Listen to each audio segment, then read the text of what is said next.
Hola a todos, bienvenidos a un nuevo podcast de la economía P2P. Estamos acá hoy con Leo nuevamente. ¿Cómo va, Leo? ¿Qué tal? ¿Todo bien? Todo bien, todo bien. Y bueno, hoy tenemos un tema interesante porque en esta última semana, los ponemos en contexto por si esto lo llegan a escuchar en un futuro. Básicamente, bueno, con todo el desquicio de liquidez que inyectaron en los mercados y todos los pseudo ingresos básicos universales que hicieron durante la cuarentena, creo que le decían los paychecks, una cosa así en Estados Unidos, ¿no? No me acuerdo exactamente, pero bueno. Sí, acá en Argentina básicamente le daban guita gratis a todos. Claro. Allá le daban guita gratis a todos, bueno, obviamente sí, en Estados después Unidos quería laburar. Pero bueno, la cuestión es que inflaron tanto, no solo o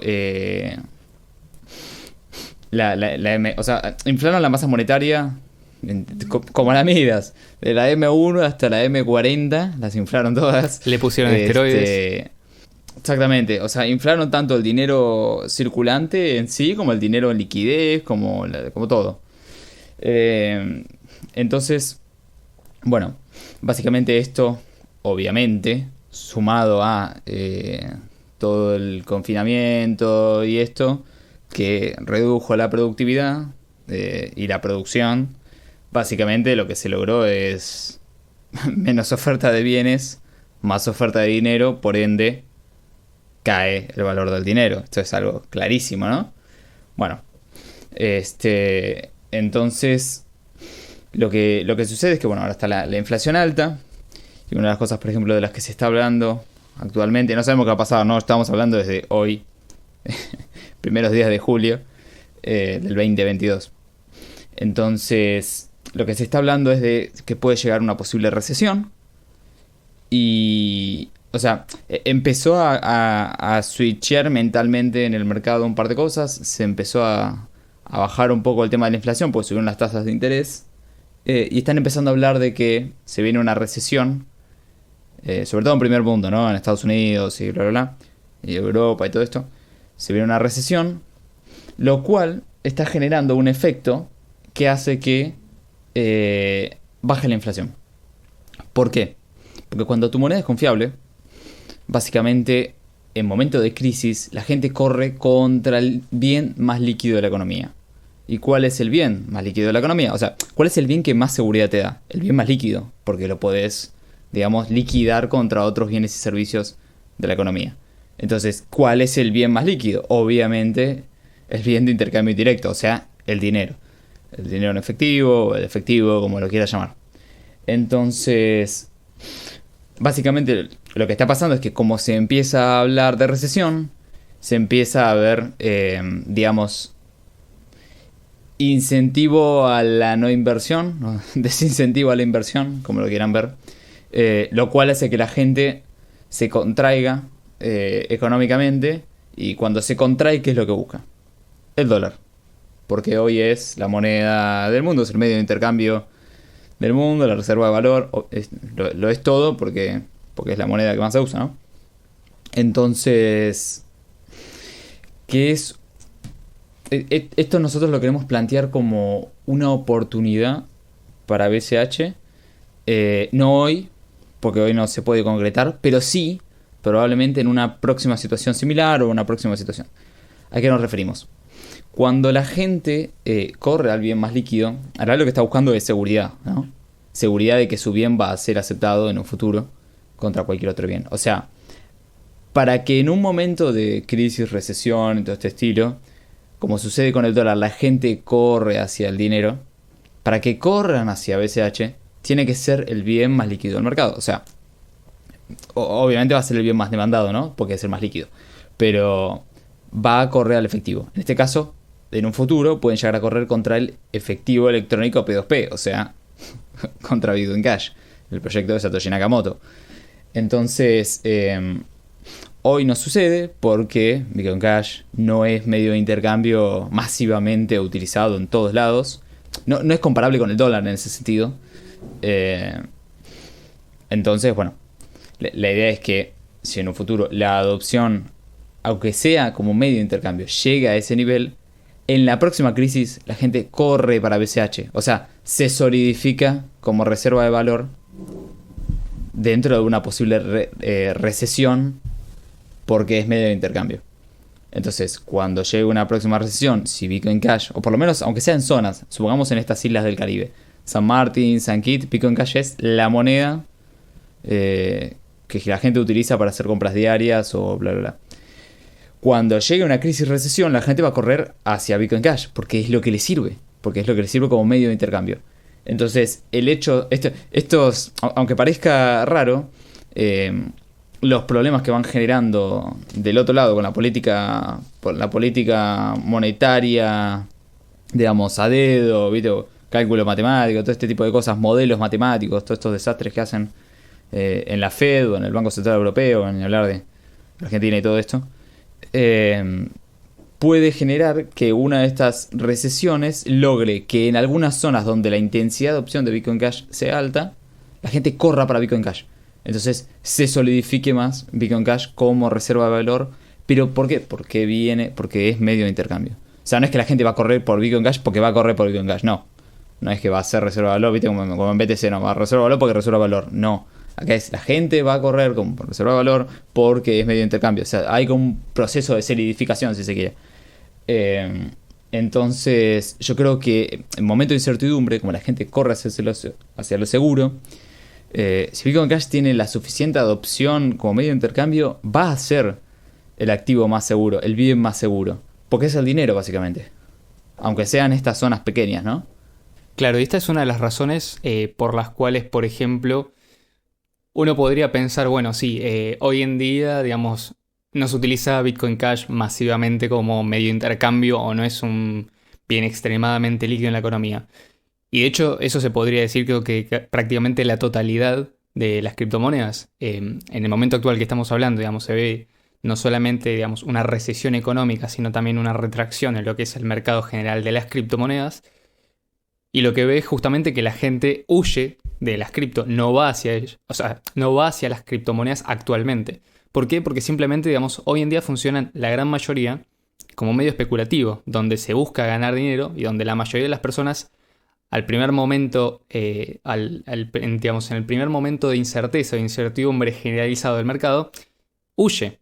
¿Por qué? Porque justamente, digamos, hoy no hay gente que esté liquidando bienes y servicios contra BTC, contra Ethereum, ¿viste? Contra, digamos, más allá de, por ahí, qué sé yo, algún NFT en la blockchain de Ethereum, o por ejemplo, no sé, contra Litecoin o contra Dogecoin, ¿viste? Pero dentro de todo, si bien es cierto que actualmente no es un medio ampliamente utilizado, Bitcoin Cash sí es de los proyectos de criptomoneda que tienen una mayor intensidad por parte de la comunidad en el punto de que sea un bien que permita ser intercambiado por otros bienes, es decir, que se convierta en efectivo y que sea utilizado como dinero. Por eso es tan importante hacer énfasis en esto, porque en el momento en el cual en una economía, por ejemplo, se adopte Bitcoin Cash, aunque sea de forma regional, de forma generalizada, lo que va a generar esto es un efecto positivo en el caso de una recesión, porque justamente, como vos decías, Ian, la gente corre hacia eso. Yo me quedé pensando, por ejemplo, en el caso de si el día de mañana esto, digamos, triunfa de alguna forma en San Martín y Bitcoin Cash se convierte en moneda legal y el resto de las tecnologías se siguen desarrollando dentro de Bitcoin Cash. Por ejemplo, ahora hace poco salió o están anunciando la gente de General Protocols que, digamos, laburan desarrollando sistemas sobre Bitcoin Cash, la posibilidad de hacer una especie de sistema de cobertura dentro de Bitcoin Cash. O sea que incluso, por ejemplo, la gente que se quiera pasar de cripto a dólares no tendría que pasar ni siquiera al dólar real, sino que podría colateralizar su valor con Bitcoin Cash, con lo cual, digamos, ni siquiera se dejaría utilizar Bitcoin Cash como reserva de valor. Estoy hablando, por ejemplo, del protocolo AnyHedge y demás. No sé si esto lo hemos mencionado en algún otro episodio del podcast, asumo que sí, pero digamos, son este tipo de protocolos, este tipo de cosas que de alguna forma incentivan a que la gente, incluso en tiempos de incerteza, no tenga la necesidad de correr hacia otra cosa que no sea BCH.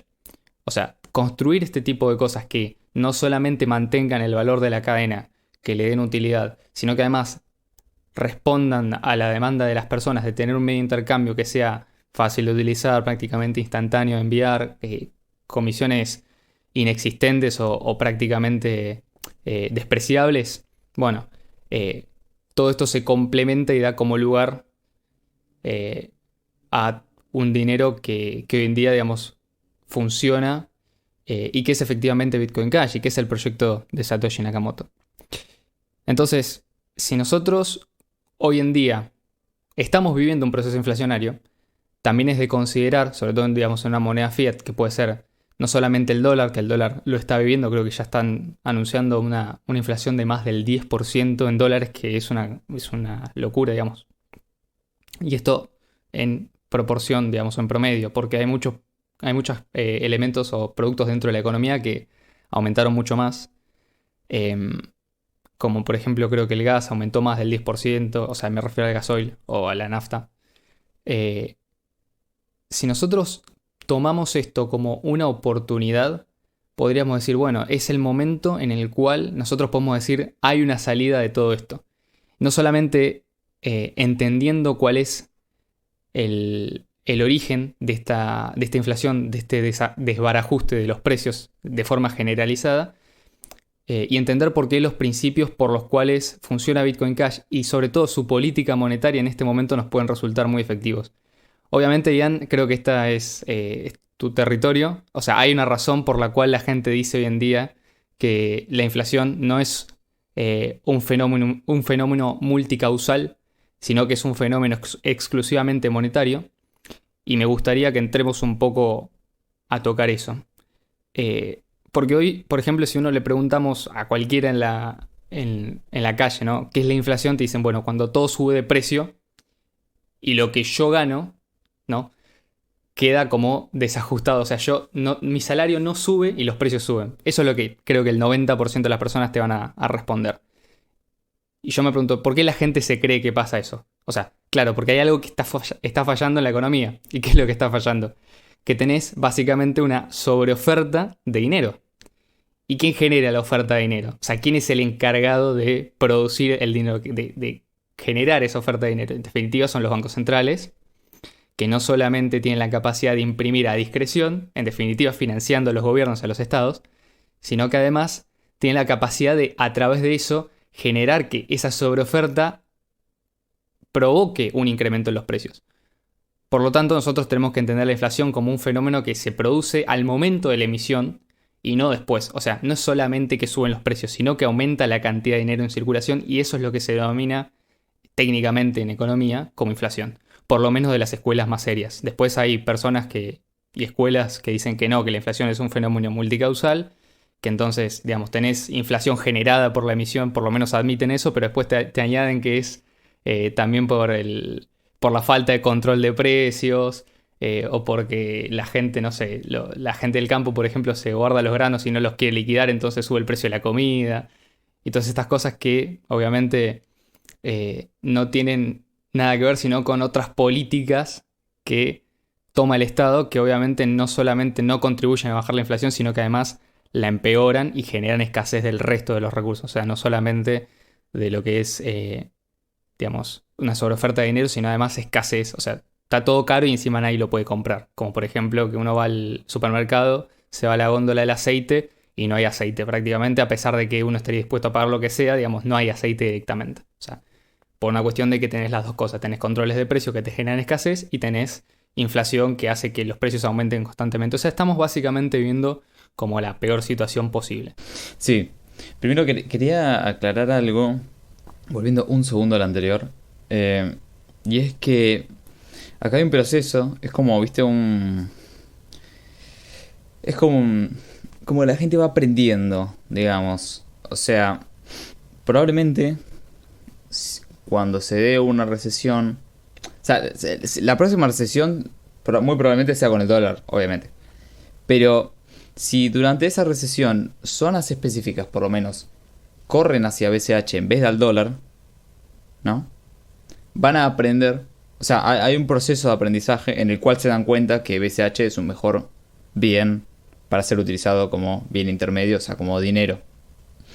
Entonces, básicamente hay un proceso de aprendizaje, lo cual significa que en la que le siga a esa, si querés, o sea, si querés son tres crisis, ¿no? La actual, la siguiente y la próxima, porque esto no se termina nunca, porque siempre tenés la imposibilidad del cálculo económico, que es casi que te da la certeza de que van a haber crisis, ¿viste? El hecho de querer andar manipulando la política monetaria es como garantía de crisis a futuro. Entonces, sabes que bueno, la actual no, porque no hay suficiente adopción. La próxima, si hay suficiente adopción, por lo menos en sorgas específicas, van a saltar a BCH. Y, o sea, es como que se van acumulando, ¿no? En la tercera, las zonas que ya corren hacia BCH ya van a estar en BCH o van a seguir corriendo hacia BCH, de activos y otro tipo de cosas que no son dinero, ¿viste? O sea, no van a saltar capaz del dólar a BCH, sino que van a saltar, no sé, de título, de bonos o de otro tipo de cosas hacia BCH. O sea, al igual que se corre desde, no sé, desde acciones hacia el dólar. Entonces, ya vas a tener una base dura, digamos. Por lo cual, lo único que queda es que se expanda. Salvo que haya ataques directos, la tendencia sería a expandirse. Sobre todo si del otro lado van perdiendo mercado y cada vez van haciendo peores desastres, ¿no? Entonces, lo que quiero decir es que curiosamente la crisis nos puede jugar a favor en este sentido. Y, o sea, la gente va a ver, durante la crisis anterior, yo corría BCH, pero el problema lo trajo el dólar. En la próxima va a decir, yo ya estoy sobre BCH, qué suerte. Y el problema lo trae el dólar también. O sea, indudablemente estos muchachos no están haciendo las cosas bien. Si no puede ser que todo el tiempo toquen crisis por ahí, ¿viste? Y acá no viene ninguna.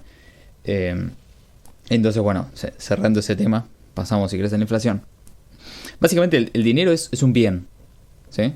Es un bien que se utiliza como paso intermedio para no tener que hacer trueques. O sea, en vez de cambiar zapatillas por micrófonos, cambias zapatillas por dinero, dinero por micrófonos, básicamente. Entonces, al igual que todo bien, tiene su oferta y su demanda. Entonces, si la gente demanda más dinero, bueno, va a tender a apreciarse. En este caso, como está, si querés, cotizado el dinero de alguna forma contra un montón de bienes y servicios, o sea, todos los bienes y servicios de la economía, básicamente lo que vas a ver es que los bienes van a bajar de precio, o sea, vas a tener lo que es deflación, ¿viste? Entonces el dinero se aprecia más y probablemente la oferta de bienes aumente si es que aumenta la productividad.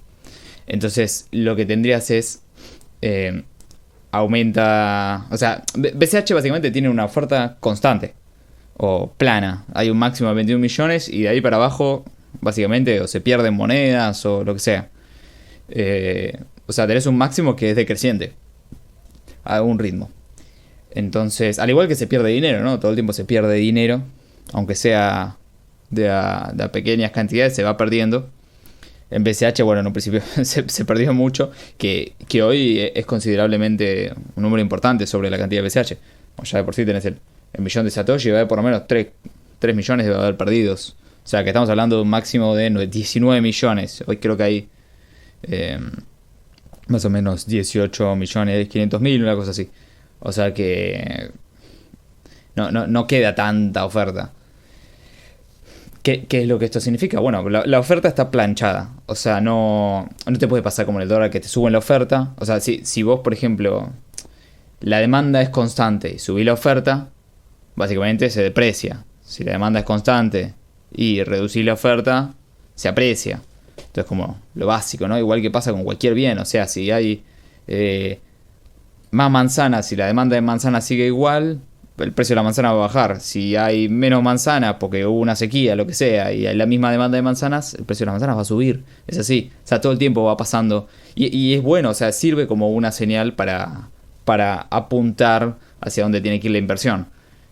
Si las manzanas se aprecian, por algo hay que invertir más en manzanas, ¿no?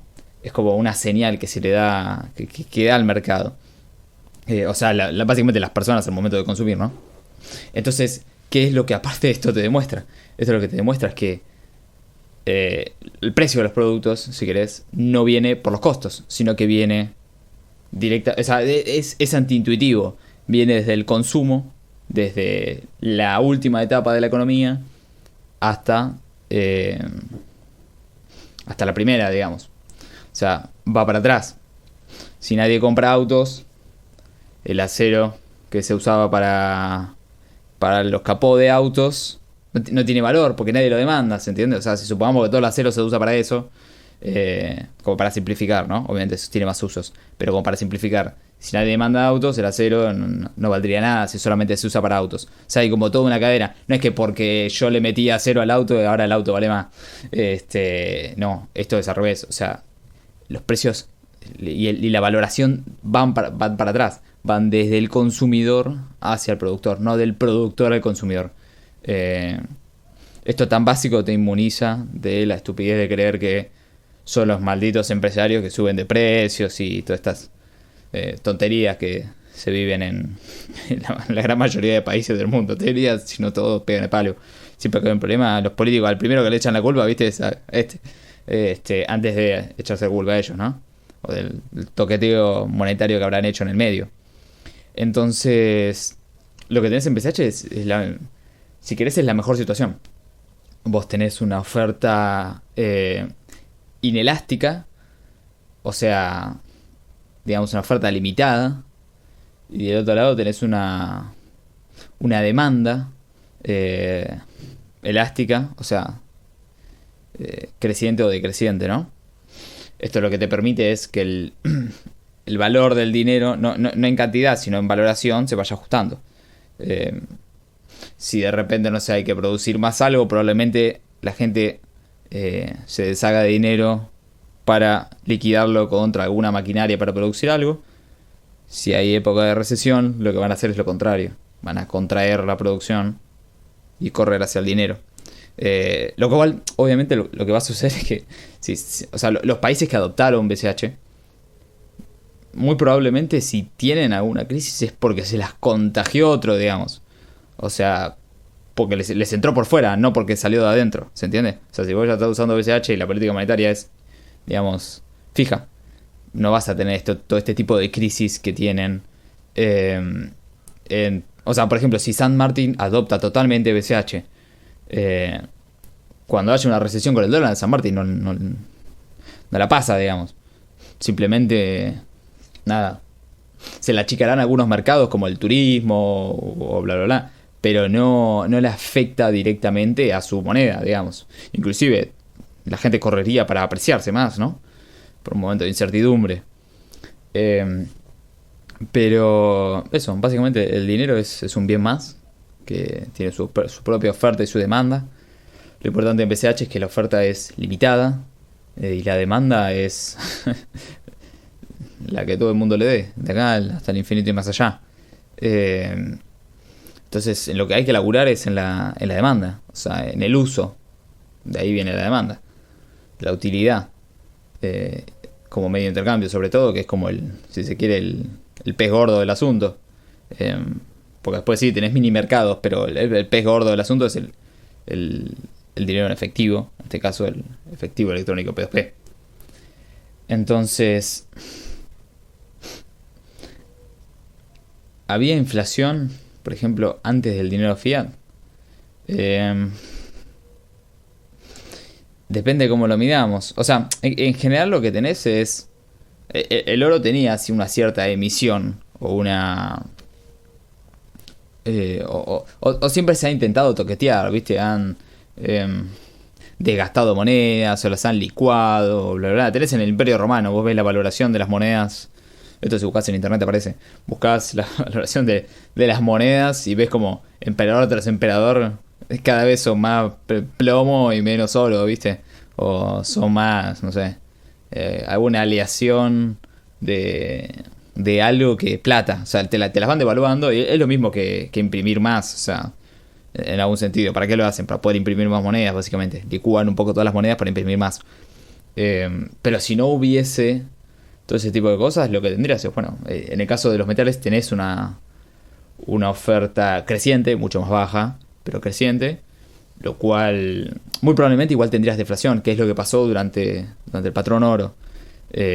Vos ves las épocas que se respetaron el patrón oro y en general había deflación, salvo, no sé, las locuras como cuando Europa se llevó una cantidad de oro de América para allá, en España, y bueno, se inundó un poquito el mercado de oro y tuve una inflación en oro. Claro, sacando estas excepciones o casos así, lo que tenés es deflación, porque en general es un número medio, ¿viste? Pero más o menos tengo entendido que la demanda suele andar como por como que aumenta el 3% anual, más o menos. Es como un número así medio al aire, ¿no? Pero como para que se dé una idea.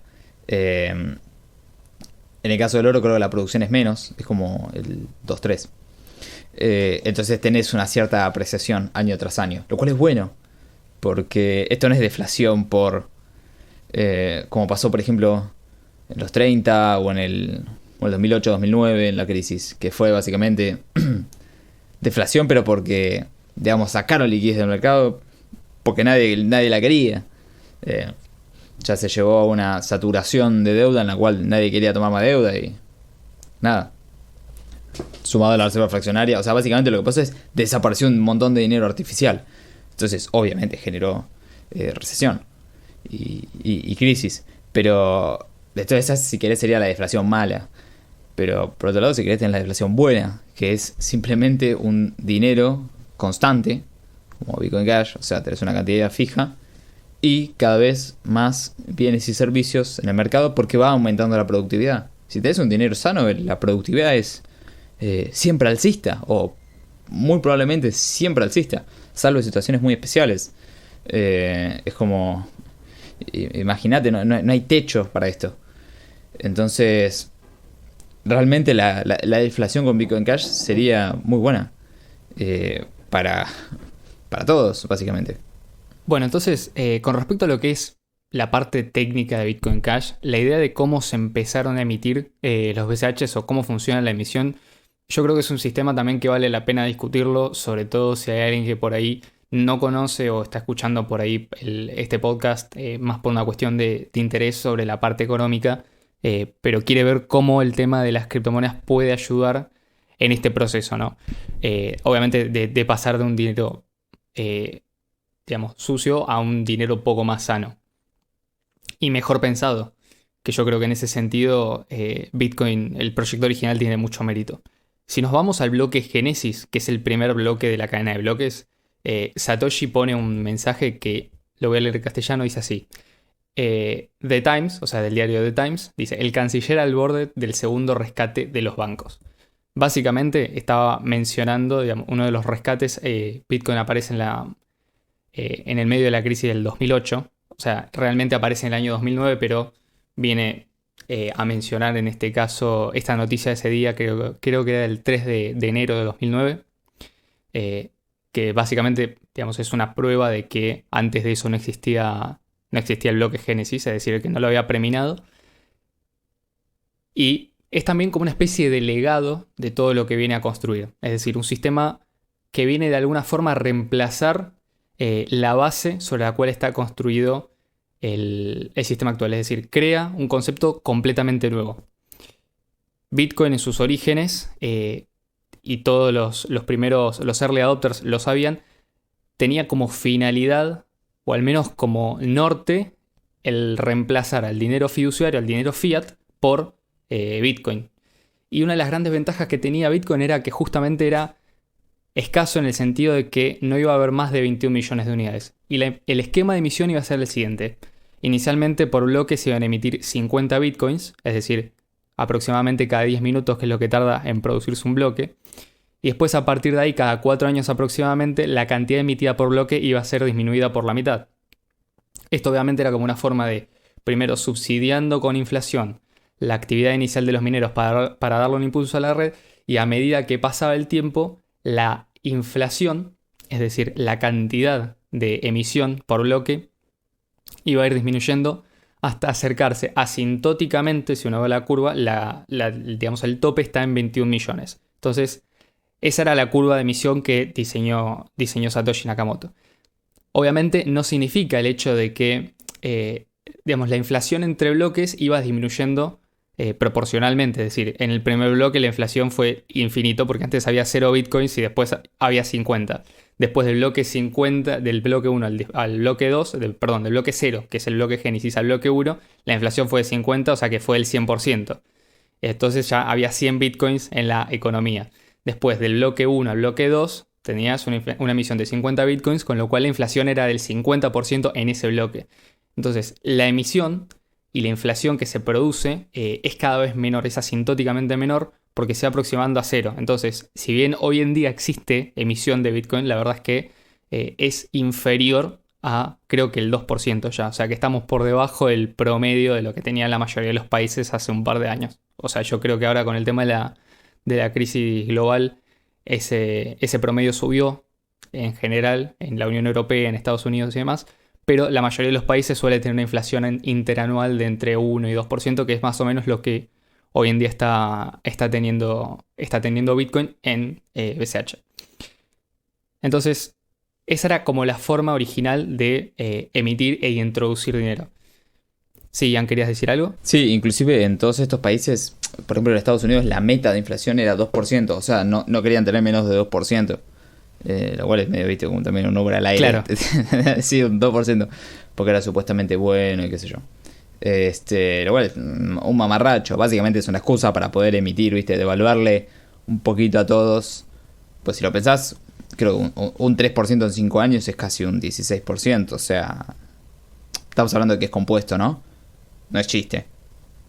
Entonces, se sean un poco, digamos, los boludos para poder devaluar un poco, para robarte un poco más. Y sí, el objetivo era el 2%, pero acá hay igual una diferencia. O sea, en el caso de BCH vos tenés un 2% de emisión, y en el caso de la Fed, por ejemplo, el objetivo era un 2% de aumento de unos determinados precios de la economía que ellos consideraban mejor. Encima los pontifican, no sé, cualquier cosa. Te miden lo que a ellos les conviene, básicamente, ¿no? Es como acá, te agarran, te dicen el IPC y te meten precios con precios cuidados, Sí, como precios dicen, congelados. Claro, te fijan precios de algunos productos y después los valoran más al momento de calcular el índice al precio del consumidor, que después es la inflación. O sea, cualquier cosa, en realidad vos tenés que calcular, no sé, el doble de eso, ponerle una cosa así, o tomar, no sé, todos los bienes. Por ejemplo, en Europa, en Estados Unidos, nunca tenían en cuenta, por ejemplo, la inflación financiera. O tener inflación de IPC e inflación financiera son dos cosas distintas. Inflación financiera puede ser lo que subió el costo de comprarte una casa, por ejemplo. Lo que salió de una casa. Los precios de las casas en Estados Unidos no pararon de subir en todo este tiempo. Básicamente eso es que en vez de inflar la base monetaria con dinero, imprimir dinero y repartirlo, ponele, o gastarlo así nomás, lo que imprimían era deuda. Entonces inflaban todos los activos financieros, generando inflación en activos financieros y no inflación en IPC. Entonces ese 2% está recontramaquillado, digamos. Y hoy creo que, ¿qué les digo? Un 8%, una cosa así. 7.8 creo que les dio a Europa, supuestamente hasta ahora de este año, y también está recontramaquillado, porque hay un montón de cosas que no se tienen en cuenta. Y ya sabemos cómo es esto, te la dibujan para que te parezca lo más linda posible. Sí, de hecho creo que el IPC, digamos, tiene la mayoría de los precios ponderados. O sea, por ejemplo, se valora más el precio de la leche que el precio del azúcar y el precio del tabaco. Y entonces básicamente toman algunos bienes de la economía, no todos. Qué sé yo, para la gente que no tiene hijos y, no sé, una persona de 40 años que fuma, le afecta más en la inflación el precio del tabaco que el precio de la leche.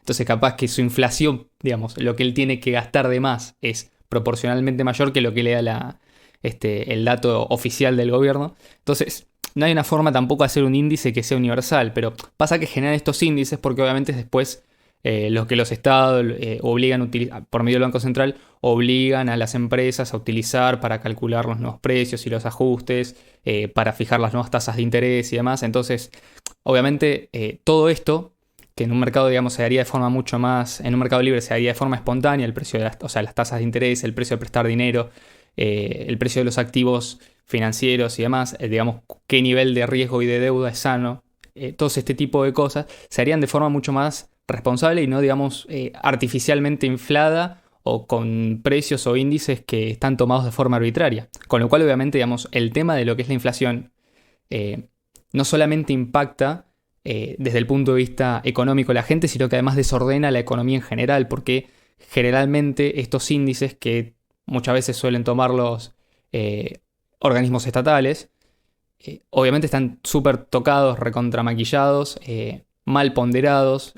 Nada, básicamente cualquiera que se ponga a leer cómo está disgregado el IPC, que creo que eso es información pública, bueno, puede deducir por sí mismo si le parece razonable o no.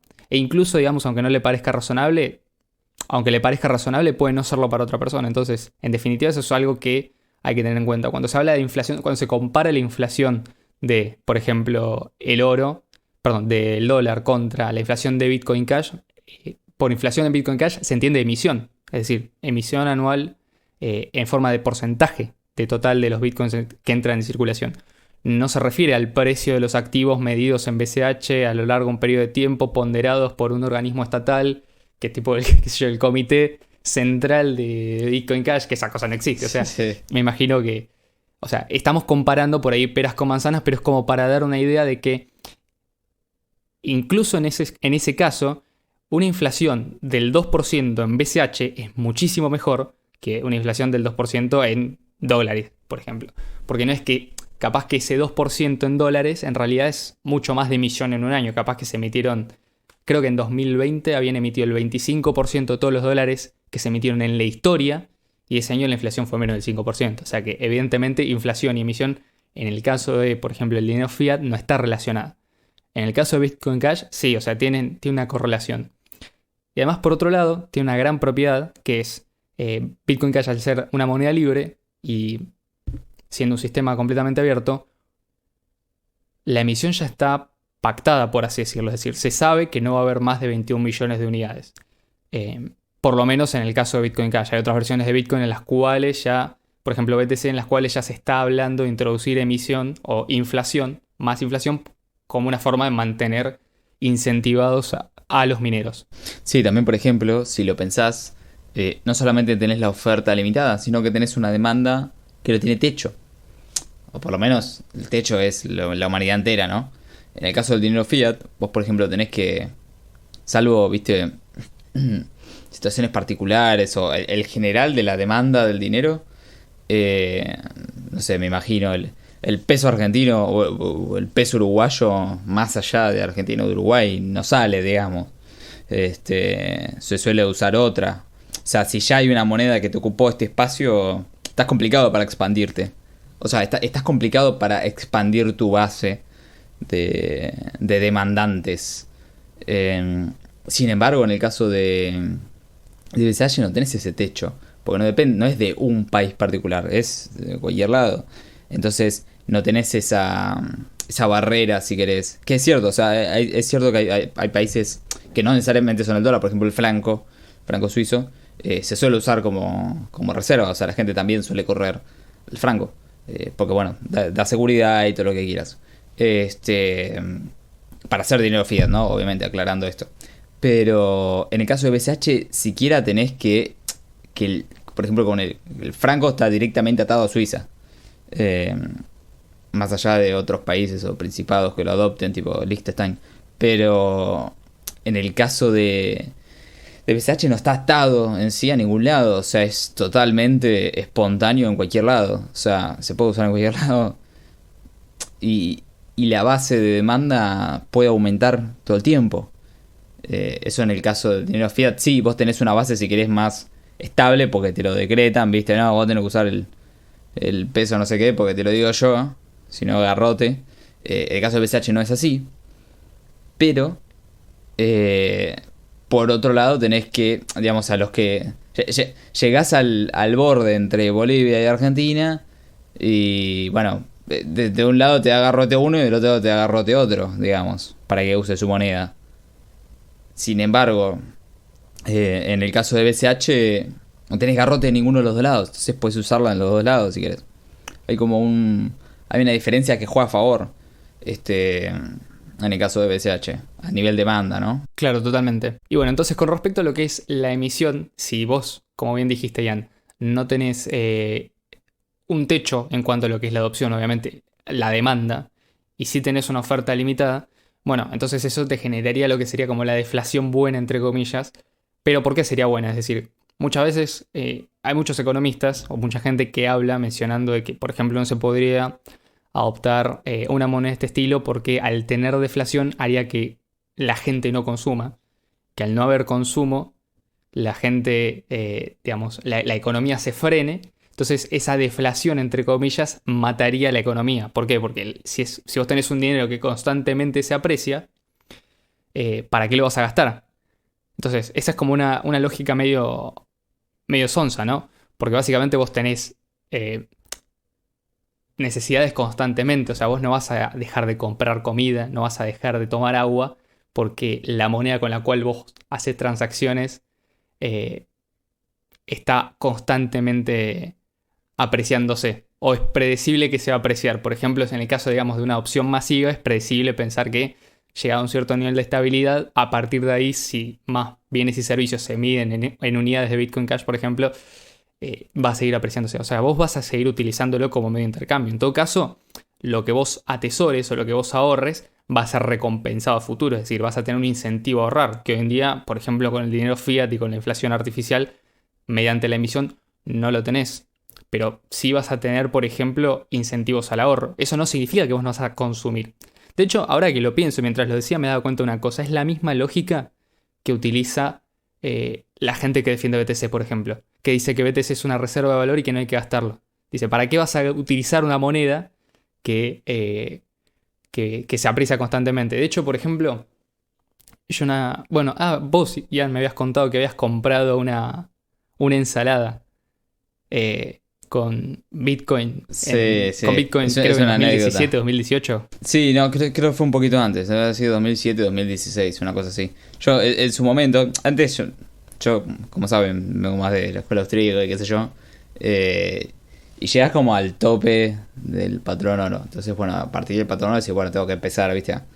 Entonces empiezas a investigar, entras al Bitcoin porque es como que medio te empuja la marea para ahí. Y en su momento me acuerdo que compré algo.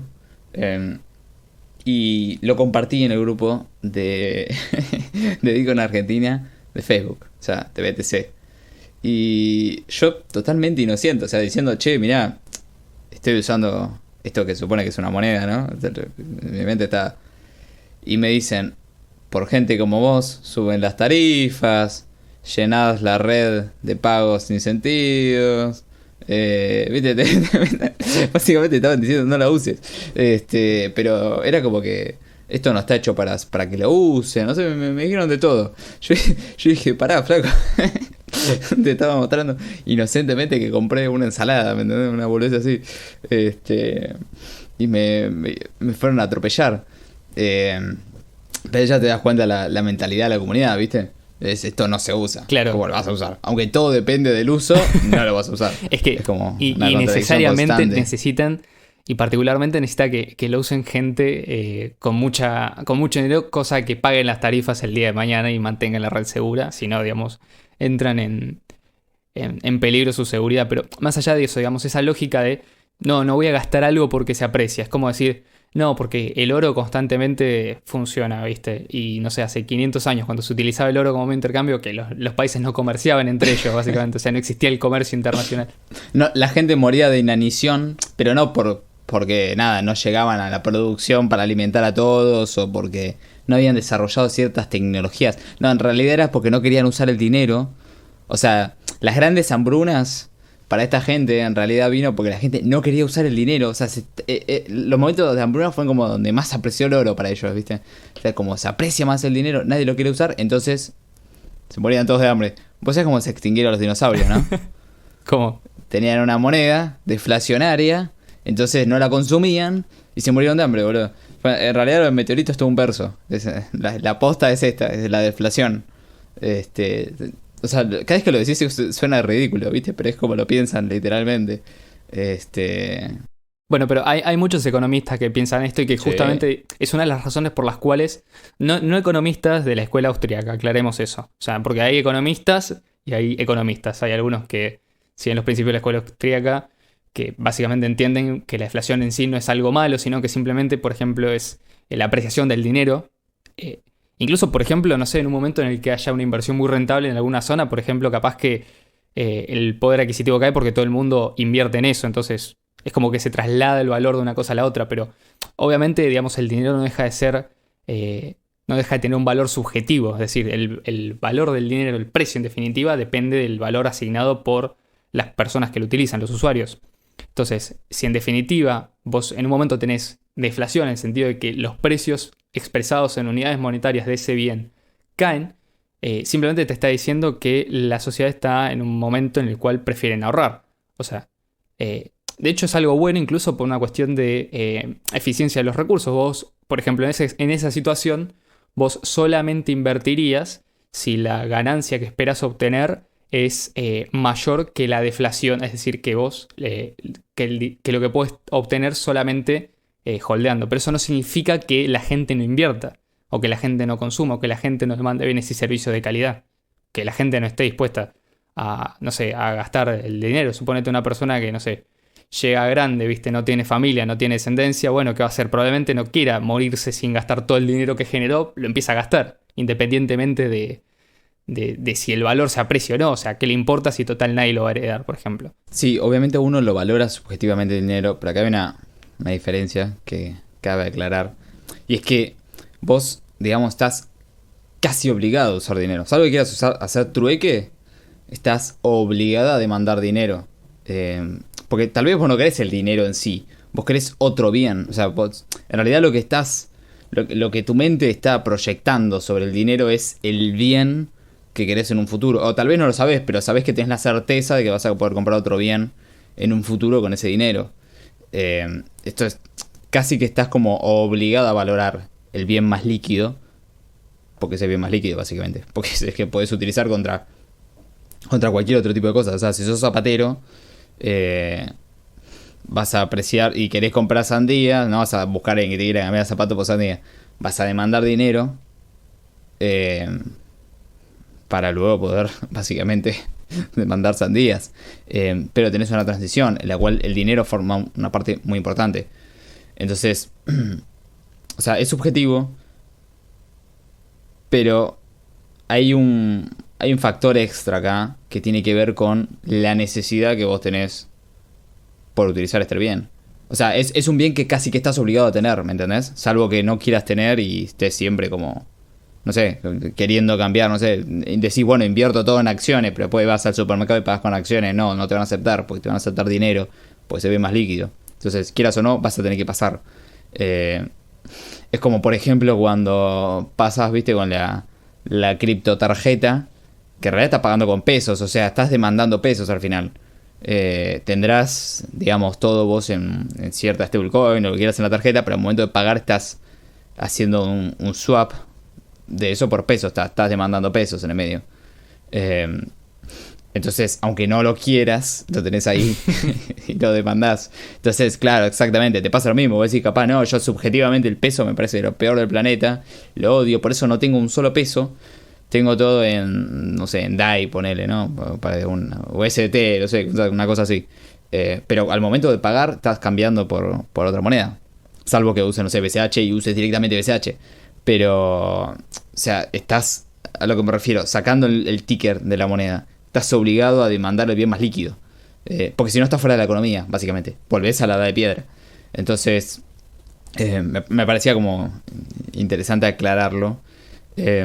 Porque si no, capaz puede, el hecho de decir no se demanda como dinero porque es subjetivo, capaz puede abrir la puerta a esto de es reserva de valor porque la gente subjetivamente lo valora como reserva de valor, entonces es reserva de valor. No, o sea, eso es un pensamiento circular. Entonces hay algo más, ¿se entiende? O sea, ¿por qué reserva de valor? Porque tiene utilidad. ¿Por qué tiene utilidad? Y porque se usa por un medio de intercambio. En este caso, medio de intercambio indirecto entre distintos bienes y servicios. Sí, de hecho hay una cosa que vos dijiste recién que me acabo de acordar, o sea que me hizo recordar algo que es, no sé si en una entrevista en el año 2017-2018 en la televisión a alguien de la organización esta Bitcoin Argentina, la fundación ONG Bitcoin Argentina creo que es, a una de las...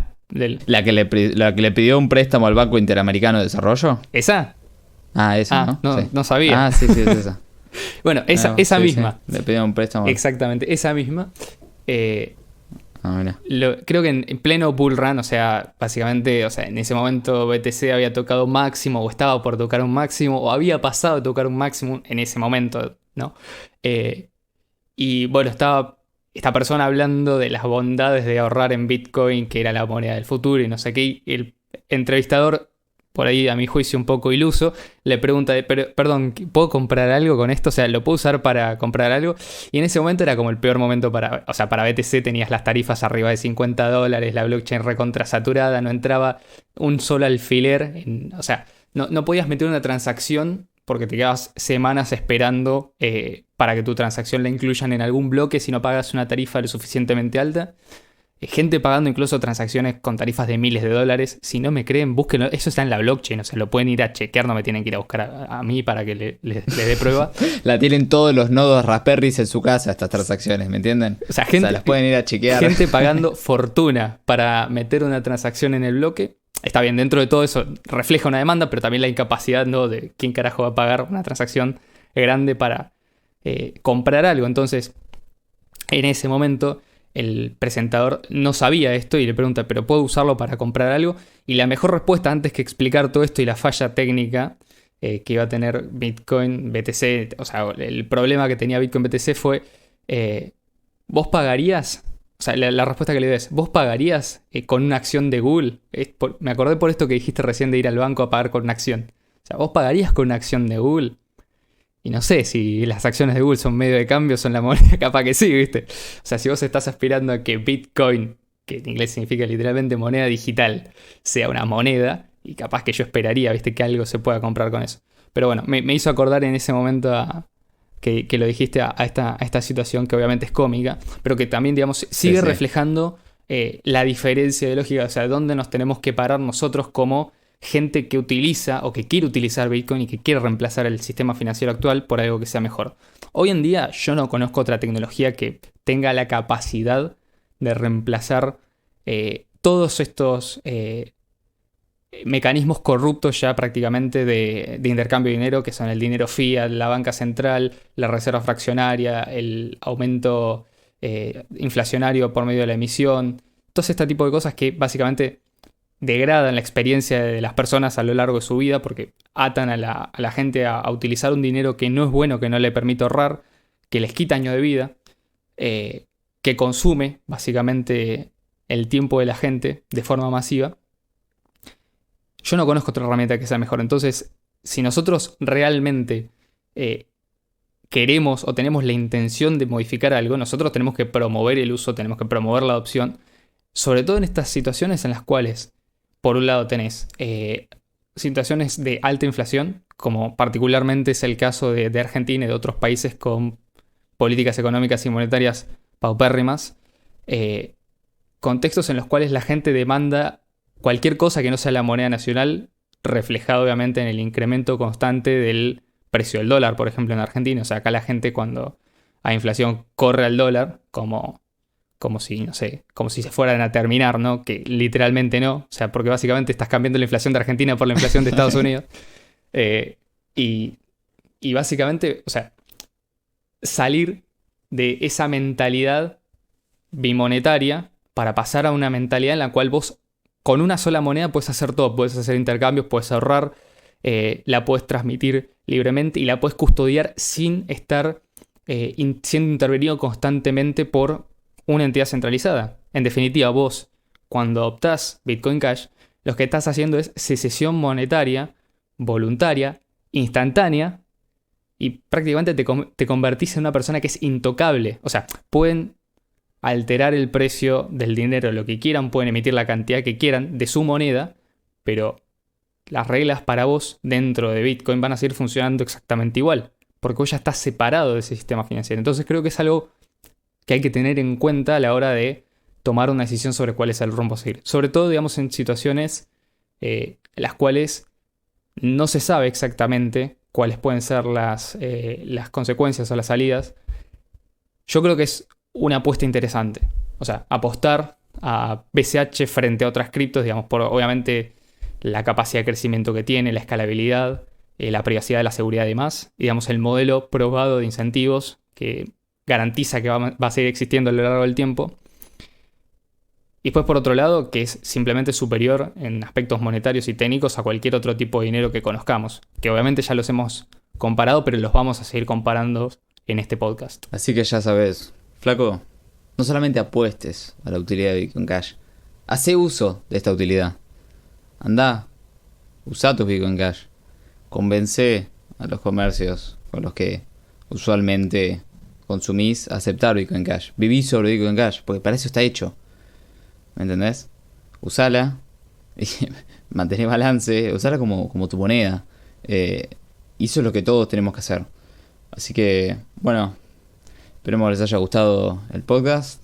Les mandamos un saludo. Saben que, bueno, estamos en Spotify, YouTube, Anchor, Google Podcast, bla, bla, bla.